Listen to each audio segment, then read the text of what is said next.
ito na, may papayo sa kanya. Hindi naman maganda yung sumusuway sa magulang. Minamahal na siya na sumusuway sa magulang. I agree, sir. I agree. So, wala na talaga, sir. Wala na pag-asa hanggat hindi sila nakakasal na sila po ay makapag-abroad, mag-overnight. Bawal. Sabi niya, mami niya. Pero sila nagdalawa. Isasama ko na lang pala mami ko. Okay, pupunta sa ng abroad ni Mikey kasama po si Mami. Paano to? Okay. Hindi naman. Ayun, okay na. Solve na. Okay, sir. Solve na sir ang problema. Basta kasama si Mami, sir, ha? Basta may chapter. May siya pa lang. Pwede kausapin po si Mami, one last, para magkaliwanagan, para matapos na itong problema. Sandali na po. Opo. Okay. Mami Pinti, si Daddy Bonoy sabi niya kanina after a long conversation na kasama po niya si Mikey papunta ng ibang bansa as long as kasama rin po kayo. Okay ba sa inyo yun, ma'am? Okay lang po. Kasama kasi hindi naman siya pwedeng hindi naman siya pag nandun kami, hindi naman siya pwedeng umiwalay. Hindi, ang gusto po ni Alex, kayo lang daw po kasama. Para menos gastos na rin po. Medyo malang pamasay. Saan mapunta mo? Saipan. Saipan, malang pamasay Saipan. Tapos kukunin ko siya ng business class. Mainit doon, sa Saipan. Saan po yung maganda? Saan po yung malamig, ma'am? Sa palagay nyo? Mami. Nag-request pa, chapero na lang. Magkasadal po ako, mas gusto ko po dun sa kasi you can see so great yan, di ba? Mami, ikaw lang ang chapero na nagre-request ng pupuntahan. Hindi ako papayag. Papayag din ako sa daddy ko, papayag siya. Anong bansa po para pumayag si Daddy? Ano yung magandang bansa? At saka pumayag ka na rin na malamig. Ano po? Kasi po, may relatives kami sa US. Wow, US. Mahal doon. Saan po sa US, ma'am? New Jersey. Ano po yun? East Coast. Malamig ngayon doon, ma'am. Sa East, yes. And then sa West po, sa LA. LA. Or sa Buena Park, sa Orange County po. Ang gaganda po yung mga lugar na yun, ha?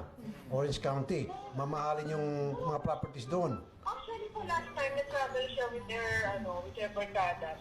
Si Mikey po, alam ko, nagpunta rin sa, nagkita po sila, pupunta siya sa bahay ng, parang nung... Nakita sila, di nakapuslit. Nasalisyang kayo, ma'am. Hindi po, kinausap ko po yung hindi po siya pwedeng sumama na nag-iisa. Okay. Talagang tightly guarded po itong si Alex. Ano po? May kasama po siya, yung barkada niya, binilin ko po yan, pati dun sa tita niya. So, doon po siya natutulog. Ayun, So, okay. pag aalis po siya, kung dumating man si Mikey doon, kasama po yung barkada. Ma'am, a few questions na lamang po.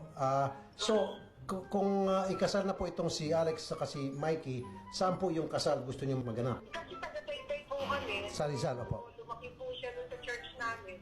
Now, kung ano po mapagkasundo niya, depende po. Yung reception po, ma'am, saan niyo gustong maganap? Bahala po sila mag-asawa kung silang dalawa ang mag-uusap, kung saan po nila gusto i-hold yung reception. Okay, ma'am, pag nakasal na sila, yung sa honeymoon, libre na sila, hindi na kayo sasama. Of course. Okay, mami, last na talaga.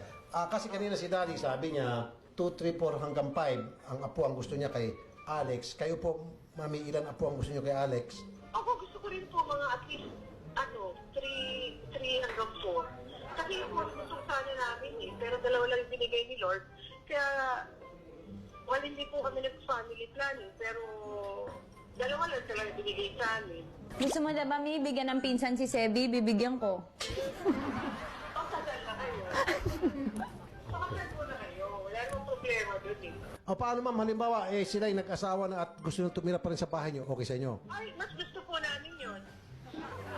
Actually, yun nga po gusto ko. Sana bago siya, nagka-baby siya, yung first baby niya, sana dito sa house namin siya muna tumira. Pero kung depende pa rin, siya pag iba na pag may asawa, kung saan po sila masaya, nandun lang kami, suporta kami sa yung decision nila.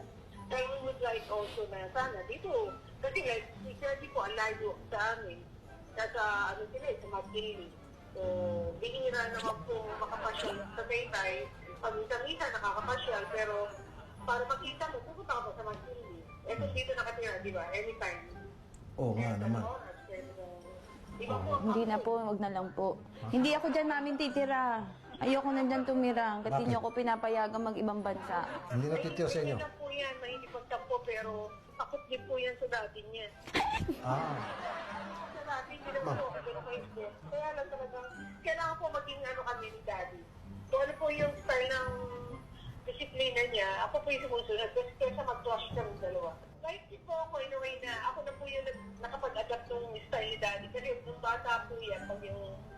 sabihin ni Daddy, oh, wala ko yung anak mo. Ba't hindi mo tinetest, tinatawagan, ganyan.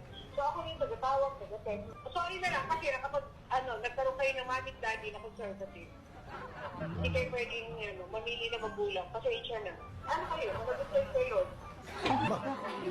Ang lalim na po. May banta. Ang lalim May na banta. po, ang lalim na po nung lang. Si Alex po, ano kasi yan eh. Matatakotin niya, ano lang yan, mahilig, mga twiran. Dapat nga po yan, lawyer ang pinakuha namin. Kaya sabi ni Daddy, wag na lawyer. Baka yun Tayo ng mami. mag-gano pa, magkurap pa. Magkurap pa. Ginawa pa akong kurap. Yung mga twiran niya yung bata. Ah. Ang bagay na ano dito is lawyer. Si Tony po kasi, syempre, 4 years ang gap nila. Bakit po matagal, mahaba yung gap? Yun na nga po eh. Parang talagang dalawa lang binigay sa amin ni Lord. Right. Pero, Baka hindi rin po sila pinayagan mag-abroad. Ma'am, bakit hindi na kayo pinayagan din mag-abroad ng parents nyo at that time? Kaya dalawa lang din sila. hindi naman po kasi ako po nag-boyfriend po ako after I graduated from ko. Oh, yabang pa. Hindi po ako talaga nagpo-boyfriend nung bata ako nung nag-aaral pa. Okay. Lagi ko po sinasabi sa kanila yun. Parang si Tony, kahit pa paano, pinalito na niya ako, nag-22 years old siya nung mag-boyfriend, nung dati mag-asawa. Ba't ako? Nahuli ko, college, may boyfriend na pala eh. Naku po. Nag-boyfriend ng college, ma'am? Yeah. So, Boyfriend ko na nang nalaman. ano pong ginawa niyo nung malaman niyo po, ma'am? Sinabihan ko siya. Sinabihan ko po yung lalaki na pumupunta rito.